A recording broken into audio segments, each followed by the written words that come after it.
네, 안녕하세요. 미리네 라이브 상모모입니다. 이제 8월도 시작입니다. 남은 여름 기간 동안 시즌을 잘 준비하여 드디어 1-2 시즌 개막을 할 예정인데요. 오늘은 우리 손흥민 선수가 과연 토트넘 말고 맨유에 갔으면 어땠을까라는 주제로 이야기를 해보고자 합니다.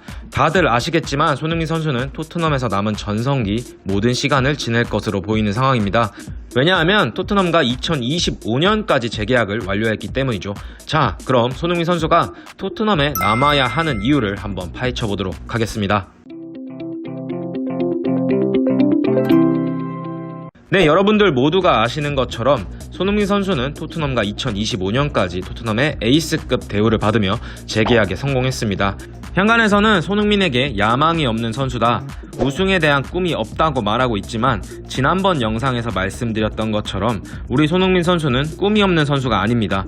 토트넘에서 더 큰 꿈을 갖고 토트넘을 우승시켜 레전드로 남겠다는 당찬 각오를 가진 것으로 예상되는데요. 자, 그럼 우리 박지성 선수가 몸담았던 맨체스터 유나이티드라는 빅클럽으로 이적하지 않은 게 과연 손흥민에게 좋은 일인가? 라는 주제로 알아보는 시간을 갖도록 하겠습니다.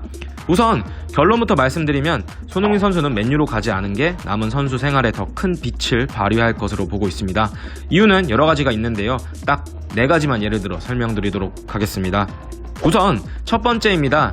첫 번째 이유로는 손흥민 선수와 누누 감독과의 신뢰입니다. 사실 토트넘에 콘테가 오느니 포체티노가 돌아오느니 등 엄청나게 많은 감독들이 연결되었지만 파라티치와 레비 회장의 선택은 누누 감독이었죠. 사실 누누 감독이 프리시즌에서 좋은 경기력을 보이고 있다곤 하나 이럴 거면 무리뉴를 왜 경질했어? 라는 말이 누누 감독이 선임될 때 참 많았었습니다. 다들 아시겠지만 누누 감독은 무리뉴의 제자로 많이 알려져 있고 무리뉴와 비슷한 수비 축구를 지향하는 걸로 유명합니다. 그리고 울브스에서 그닥 큰 성공을 거둔 감독도 아니었죠. 그렇기 때문에 많은 팬분들은 누누 감독의 토트넘 입성에 대해 그닥 달갑게 받아들이진 않았습니다.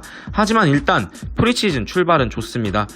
손흥민 선수는 프리시즌 2경기 동안 무려 2골 3도움을 올리며 톡톡히 에이스 역할을 해내고 있으며 우리 손흥민 선수가 이 프리시즌 2경기 동안 교체 아웃될 때 누누 감독이 아빠 미소로 손흥민 선수를 격려해주는 장면들도 카메라에 많이 포착되었었죠.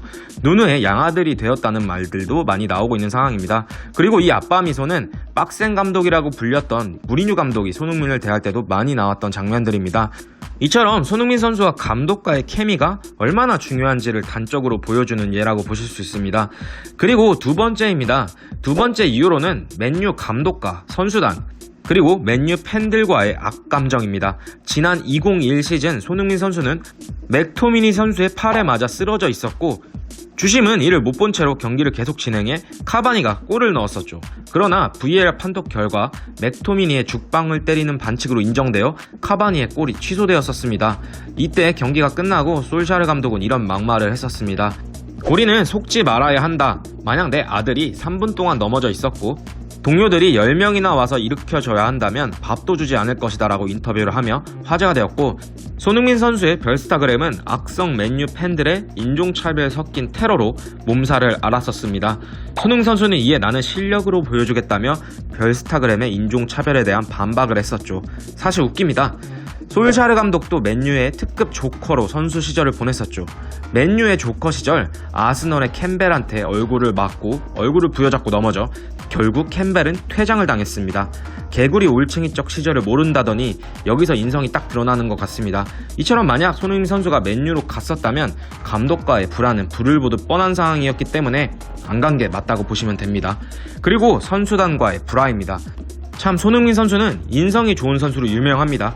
카라바오컵 결승전이 끝난 후 토트넘은 맨시티에 패했고 손흥민은 우승에 대한 열망 때문에 패배로 인한 눈물을 흘렸었죠.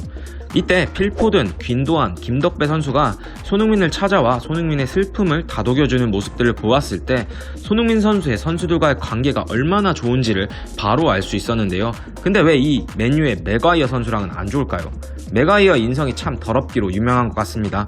맥과이어 선수가 사실 센터백으로 잘하는 건 인정합니다만 시즌이 끝나고 게리 네빌과의 인터뷰 당시 솔샤르가 막말을 했던 그 장면을 떠올리며 맥토미니의 파울이 반칙으로 인정되었으면 안 된다라고 말을 했었고 이는 맥과이어가 레스터시티 선수 시절부터 손흥민 선수와의 악연이 계속됐던 걸로 확인되었습니다. 사실 수비수 입장에서 우리 손흥민 선수는 배우를 침투하기 때문에 굉장히 막기 어렵죠. 이렇게 한두 번 당하다 보니 맥과이어가 손흥민 선수에게 악감정을 품고 있었을지도 모릅니다.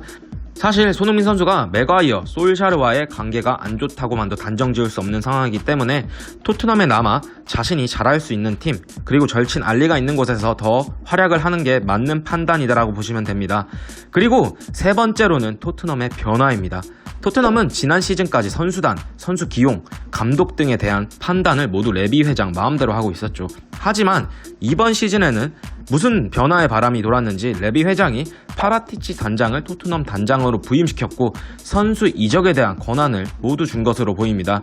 그리고 토트넘 선수단 개편은 시작되고 있는 상황이죠.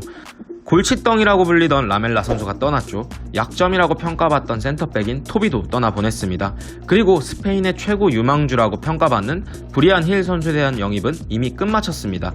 브리안 힐 선수는 현재 도쿄올림픽에 출전 중이고 도쿄올림픽이 끝나게 되면 바로 토트넘 선수단에 합류한다고 합니다. 브리안 힐, 손흥민, 모우라, 알리, 그리고 은돔벨레와 케인이 이끄는 공격 라인이 다음 시즌 얼마나 막강한 화력을 보여줄 것인지 기대되는 상황입니다. 그리고 토트넘의 고질적인 문제였던 센터백 문제를 해결하기 위해 토트넘은 2명의 대형 센터백과 이적 링크가 뜨고 있습니다.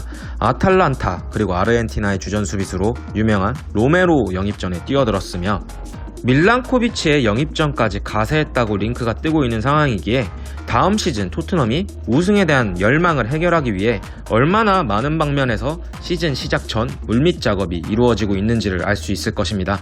다음 시즌 토트넘의 선수단이 정말 기대가 되는 상황이고요. 그리고 마지막으론 손흥민 선수도 그래도 런던에 사는 게 맛있는 것도 많이 먹고 뭐 좋지 않겠습니까?